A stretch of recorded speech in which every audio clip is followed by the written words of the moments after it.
Erreur fatale. C'est-à-dire qu'il y a des gens qui vont prendre crédit auprès de la banque. Pour faire quoi? Pour venir construire une maison. La maison, si ce n'est pas pour mettre en location, c'est un passif. C'est les gens qui ont construit une maison pour dormir. C'est les gens qui prennent prêt pour construire une maison pour dormir. Si vous devez investir, si vous devez prendre des prêts pour construire la maison, vous devez construire la maison et mettre en location. Vous louez maison aussi. C'est ce que les gens n'ont pas compris. Tu prends prêt, tu construis la maison, tu mets la maison en location pendant que toi tu loues maison. Et tu mets la maison en location de telle sorte que la maison puisse coûter plus cher que le loyer où toi tu habites. Oui? Je ne perçois pas bien l'intérêt de ce que vous venez de dire. En fait, je me dis quoi? On peut investir dans une maison, à la limite, considérer qu'on est toujours locataire et puis peut-être verser dans un compte le loyer qu'on payait antérieurement dans la maison d'une autre personne, comme si on louait la maison. Mais quand on lui dit... Parce que quand on additionne tout le temps que vous allez mettre dans... Tout le loyer que vous allez payer à quelqu'un pendant le temps que vous allez mettre dans sa maison. La somme de ces loyers-là, est-ce que ça ne peut pas construire une maison et puis avoir un surplus? Merci. Dans ce sens-là, vraiment, j'ai du mal à comprendre la section qui dit investir dans une maison. Ok, merci. Il y a une matière où il y a deux notions. Bon, une notion qui est inclue dans une matière que nous avons vu à l'école, les statistiques, qui sont incluses dans les mathématiques de façon globale. Je vais dire, avec l'argent, pour bien comprendre, parce qu'on peut vous présenter un projet. Je vais dire, à vue d'œil, c'est rentable. Mais lorsque tu vas faire les calculs, tu vas voir que non, tu perds. Au fait, pour une telle configuration, l'impression que ça donne, c'est que, logiquement, hein, si je loue la maison, que je construis ma maison, que je considère que moi, je suis locataire de ma maison et que je mets l'argent de côté, je gagne. Ça, c'est l'impression. Mais on va faire un petit calcul simple. Pour construire la maison, votre maison, que vous allez louer dans votre main, ça va? Il faut combien comme ça? Une estimation.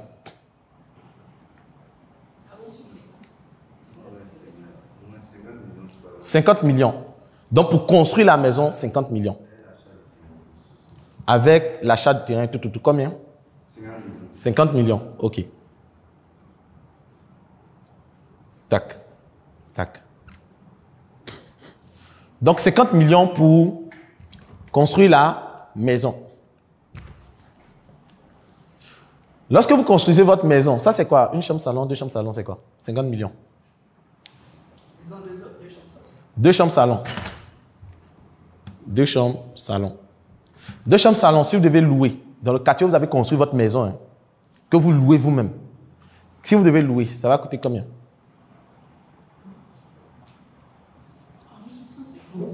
150 000 par mois.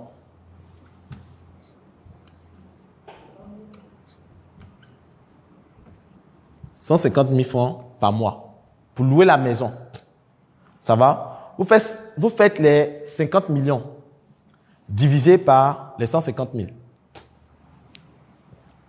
Les 50 millions divisés par les 150 000. Par 150 000.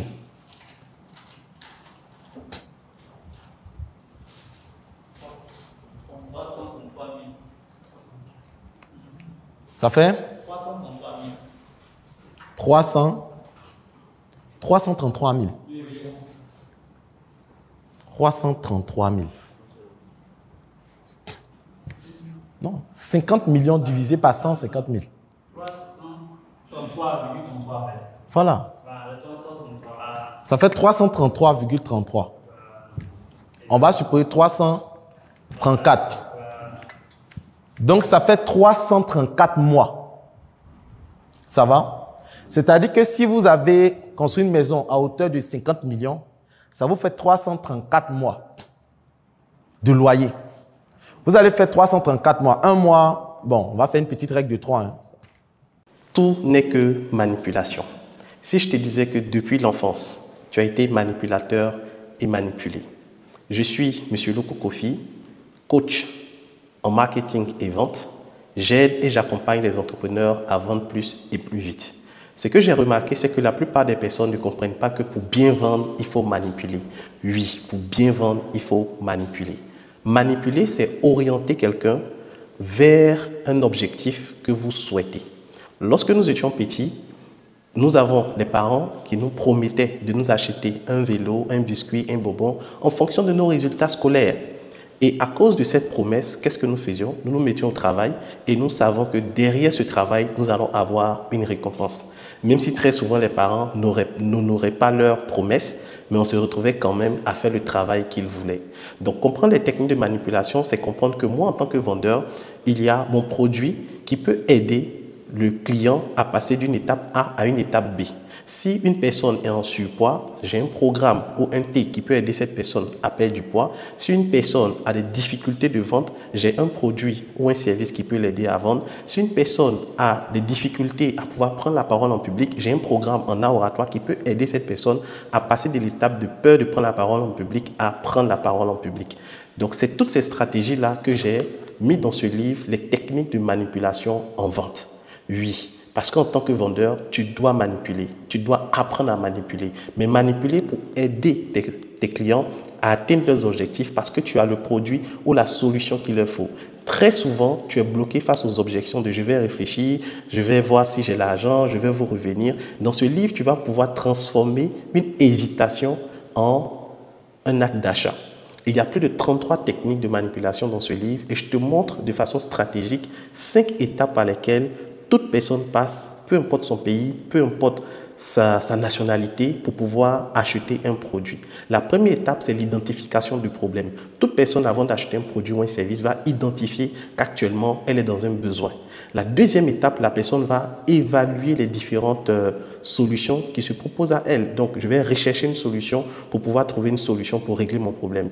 Après la recherche des solutions, il y a l'évaluation de ces solutions en fonction des cas d'hygiène, en fonction des moyens financiers de la personne. La quatrième étape, c'est l'acte d'achat. La personne va décider d'acheter une offre qui lui sied. Et la dernière étape, c'est l'évaluation après l'achat. Voici 5 étapes par lesquelles toute personne qui achète un produit ou un service passe. Et toi, en tant que vendeur, c'est d'appliquer des stratégies de manipulation qui vont pousser la personne à suivre et à acheter. Tu as très souvent vu des messages de vente où il y a des comptes à rebours, où on met sold out, où on te dit que tu n'as que 3 heures, où on te dit que c'est réservé qu'à 5 personnes. Tous ces messages de vente sont des stratégies de manipulation pour te pousser rapidement à l'action. Si toi aussi tu veux passer de manipulé à manipulateur pour pouvoir mieux vendre et pousser tes clients à l'achat, je te recommande le livre « Les techniques de manipulation en vente ». Clique sur le bouton « Acheter maintenant » afin de te procurer ce bijou qui t'aidera à mieux vendre.